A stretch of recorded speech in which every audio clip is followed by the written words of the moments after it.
Summoning Jutsu! No sign of Sasuke yet? No. A team of Anbu Black Ops are searching for him, but so far, they found nothing. Bruh, how sorry are the Anbu Black Ops? I thought Konoha was supposed to be top dog, yet their Anbu, supposedly the best of the best, are incapable of tracking down Sasuke and Kakashi. Meanwhile, Gaara managed to track them down all on his own. Considering Sasuke is a high-value target and was already attacked before, you'd think Hiruzen would have ordered better security around the hospital to ensure Orochimaru and his goons couldn't get to him. Good old Hiruzen must have figured, nah, it'll be aight. Orochimaru pulls up and Gaara immediately looks up at him with complete hatred in his eyes. I like the extra detail the anime put into Gaara's expression, although he does look a bit childish. Also, on a side note, I like the color scheme the colored manga used better. It looks more Kazekage-like to me. For all the crap I've been given to Konoha for their crappy security, at least Raito has his wits about him. Everyone else is outright throwing. You act as if I were an old man. There's plenty of life left in me. Yup, there's plenty of life left in you, alright. You said 8 candidates. Aren't you missing one? Does Orochimaru genuinely not know Dosu was killed, or is he just role-playing? Or both? It makes sense that he doesn't know because he didn't send Dosu out to attack Gaara, but then again, he is Orochimaru, so it also would make sense if he did know. I wonder if there's any significance in Naruto, Shikamaru, and Temari being the only ones to react. There probably isn't, and canonically, it makes sense that those three would be the only ones to actually give a damn about Dosu dropping out. Also, I'd like to point out how easily some of the translations can be misinterpreted. In the manga, Shikamaru says, "I was down for an extra match, but..." Without watching the anime plus having hindsight, I would have mischaracterized Shikamaru. "I was down for an extra match" can easily be mistaken for him looking forward to the extra match instead of his name being written down for 2 matches versus everyone else's 1. Where is Sasuke? And why did he sneak out of his hospital room? Why is Sakura's character being done so dirty? She's supposed to be intelligent. Kakashi has been MIA for just as long as Sasuke. Everybody just seems to ignore the fact that Kakashi just so happenly went missing around the same time that Sasuke did. Kakashi was last seen in the hospital where he ran into Naruto and disclosed he'd be training Sasuke while Ebisu would be training Naruto. Considering Naruto was shouting and he, Ebisu, and Kakashi were the only other people in the room, and on top of that, only a few feet away from the hospital staff, they definitely should have heard their conversation. But overanalyzing Naruto, they were probably busy minding their own business. Plus, that's pure headcanon. You have no evidence to support your claims. Aight, let's go with that. That still doesn't explain why Ebisu didn't notify Hiruzen that Sasuke was in safe hands. Kakashi literally told Ebisu he'd be training Naruto while he was going to be training Sasuke. Plus, Ebisu was right there while Naruto and Kakashi were having their conversation. I trust that Ebisu has the ability to put 2 and 2 together, so yeah, there's no excuses. As for Sakura, Kakashi clearly doesn't like her because he didn't even attempt to find her a trainer, nor did he tell her the plan. If a candidate is not here in the arena at the time his name is called, he forfeits the match. It doesn't make sense! Sasuke's not the type to miss this, even if he had to drag himself here! What's this hyper-concerned Naruto stuff about? Let's toss that loser to the side and bring back Detective Naruto. Aw, snizzle. The manga is committing sin now as well. After grilling Temari and Kankuro for letting Gaara out of their supervision, Baki does the exact same thing. Gaara literally said his "I'm gonna go kill people" line just before leaving too. If this ain't your homie's face when he says "I've got a plan," he's got a crappy plan. You can tell Naruto has been hitting the hot springs. Just look at his tan. I'm not sure what kind of black magic transpired here, but the Sand Ninja managed to outwalk Shikamaru and Shino, despite them being much closer to the stairs. Studio Pierrot definitely dropped the ball here. In the manga, Shikamaru and Shino are ahead of the Sand Ninja when Shikamaru looks back at Naruto. But I guess the anime wanted a close shot of Shikamaru without any obstructions. You know, maybe it would have been a good idea to tell the Konoha ninja to remain vigilant. They didn't have to specify that Orochimaru was a threat or anything. They could have just said Hayate was found dead. Everyone attending the event is in harm's way because most of the ninja are completely clueless as to what's going on. I vow to win!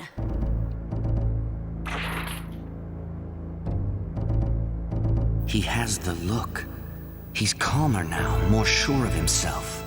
Did Neji really need his Byakugan to see that? Now obviously he's preparing to fight, and he always activates his Byakugan when he fights. I just think the timing was a bit weird on that one. Hell, in the manga, he deactivated his Byakugan right after making that statement, so you could definitely argue that point. I absolutely love this transition. Call me biased, call me a fanboy, hell, call me your daddy.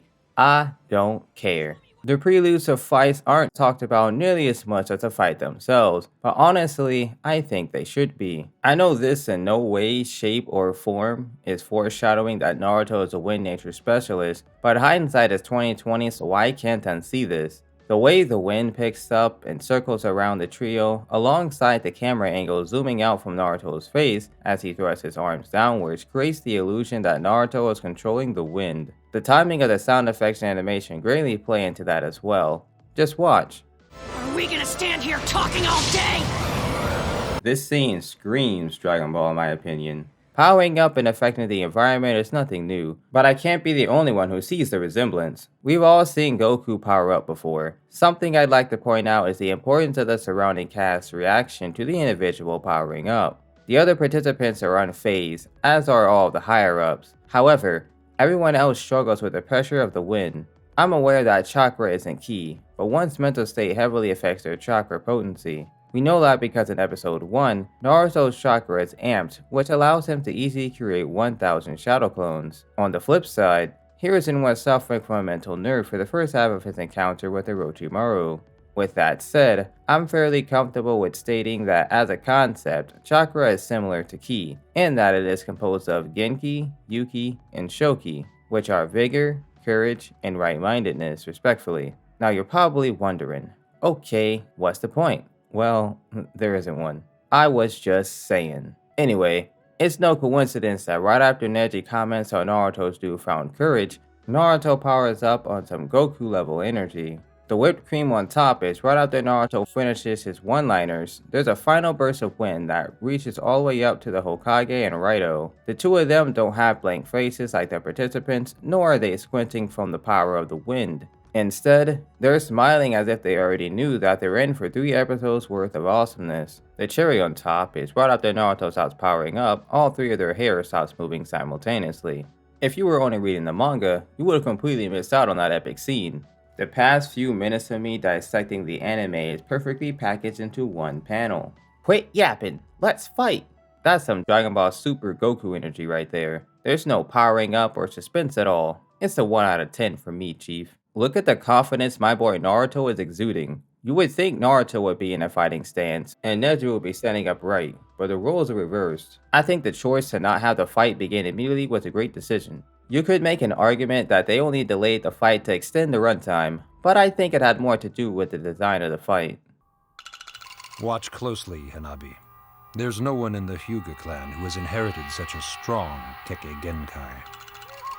His is stronger than your older sister's. Stronger than hers? Perhaps even stronger than yours.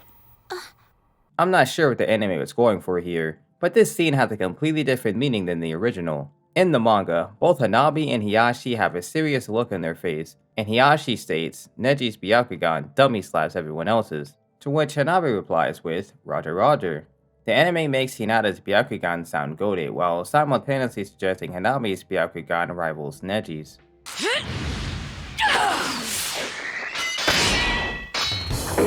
Nice. You'll love to see it. Y'all know what time it is. We about to flip back and forth between the anime and the manga throughout the fight. First up, the anime. The anime definitely had a better start to the battle. Naruto's strategic use of the kunai for an opener was a good way to gather information. Naruto knows Neji is fast and has great perception, but that doesn't mean he can't be caught lacking. Naruto throwing the kunai reminds me of episode 14, when Naruto arrives on the bridge to confront Haku and Zabuza. Even though Naruto was seemingly on guard, the first thing Zabuza did was throw shuriken at him to see if he can get an easy kill. The kunai transition into Neji's quick time event goes hard as well. I can see why the anime took this route while the manga did not. The only reason why this scene is so good is because it's animated and you can hear the sound effects. Neji, maintaining his composure, adds some cinnamon to the awesome sauce as well. He calmly waits for the kunai to reach him before catching the first, deflecting the second, then catching the third with the ring of the first kunai, just to flex on Naruto. I also like the choice to show the second kunai pierce the side of the tree in the foreground while displaying the fight in the background. It's manga time. The manga takes a completely different approach by having Naruto be more careful. He immediately decides to use Shadow Clones instead of rushing in himself. While I haven't read the Shippuden manga yet, I think Naruto engaging Neji tactically like this makes it less special when Naruto does so against Kakuzu. Anyway, manga Naruto uses kunai as well. The only difference is he armed his clones with them as well before charging at Neji. Back to the anime. You idiot! A frontal attack will never work!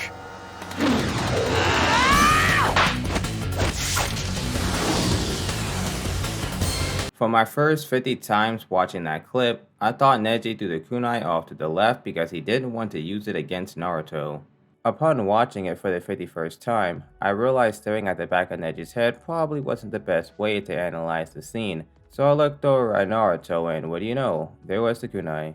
It's clear that Neji wasn't trying to kill Naruto by throwing the kunai at him though. Sure, Naruto could have failed his skill check and gotten hit, but that's not what I mean. With how fast Neji can move, there's no way Naruto would have been able to dodge Neji throwing the kunai at his forehead at that distance. Plus, if you look closely, Neji threw the kunai at Naruto's headband. I doubt the kunai would have actually pierced through enough to kill Naruto. I mean, it definitely would have hurt, but I don't think he would have died from it. Naruto, on the other hand, was out for blood. The rest of the encounter was animated extremely well in my opinion. The choice to blur out the background may have been an obvious one, but it was a good one nevertheless, since it makes it easier to focus on the combat. The motion in the background alongside Neji weaving in and out of the scene adds a level of ebb and flow to the sequence. If you slow the scene down, you can see Neji's face go from a serious one to a cocky one, just before his mouth is covered by Naruto's head. If you stare at Neji's mouth and know what to look for, you can see it in real time. However, if you're like most of us, you were likely staring at Naruto and not Neji while Naruto's head came into frame.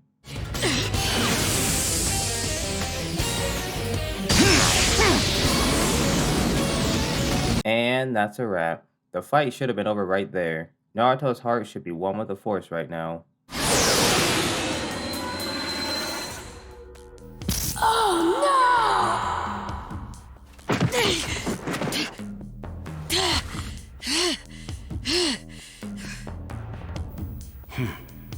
I missed? Oh, anime. Why'd you do it to her? By including this scene, base Naruto has greater speed and perception than Byakugan Hinata. Not only did he see Neji moving to strike his Tenketsu point, he also actively moved out of the way. I think this is the only instance where Neji actually misses a Tenketsu point as well, so either base Naruto is relative to weightless Lee in terms of speed, which caught Neji off guard, or this scene is a scaling dung pie. Almost blew it! If I get too close, he can turn off my chakra, and there goes my jutsu! Well, technically, couldn't Neji also turn up your chakra? Kakashi stated the flow of chakra can be halted or enhanced depending on how the Tenketsu is hit, so technically, Neji could have buffed Naruto's chakra by mistake. Oh, and before you guys scream at me, Kakashi stated that in the manga too, so it wasn't just the anime. Do you understand now? You have no way of beating me. Get real, I was just checking you out, that's all! Neji said, "Who the hell do you think you're talking to, my guy?" Oh, I almost forgot. I love how Neji doesn't underestimate his opponents, even though his current opponent is Naruto. I will admit, Neji could have easily speed blitzed Naruto and hit him with the 64 palms, but that doesn't mean he's underestimating Naruto. He just isn't in a win or die mentality. Against Kidimaru, the first thing Neji did was try to speed blitz and one-shot him, something he didn't even do against Hinata, and he hates her. You can clearly see Neji still recognizes Naruto as a threat because not only is he using his Byakugan, but he's also keeping his guard up even while Naruto is on the ground. I recognize Neji is a Hyuga, so using his Byakugan is a no-brainer, but when Neji was sparring against Father Lee, he didn't bother using his Byakugan because he knew how superior he was. Shadow Clone Jutsu!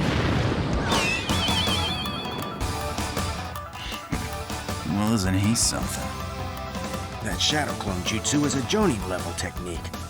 Where'd that kid ever pick up a technique like that? Who are these guys?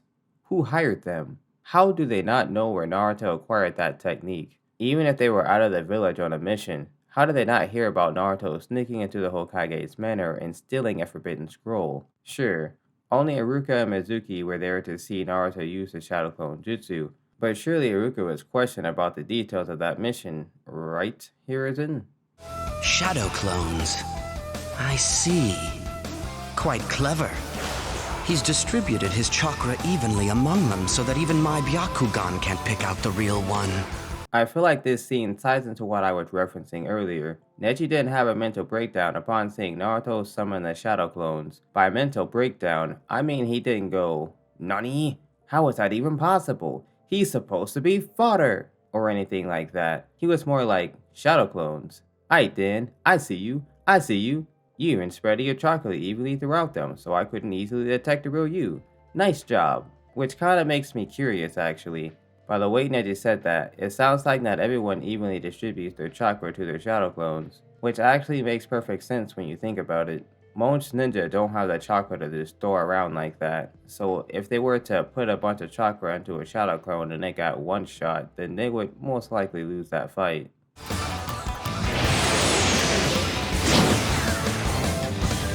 He got him! Just wait.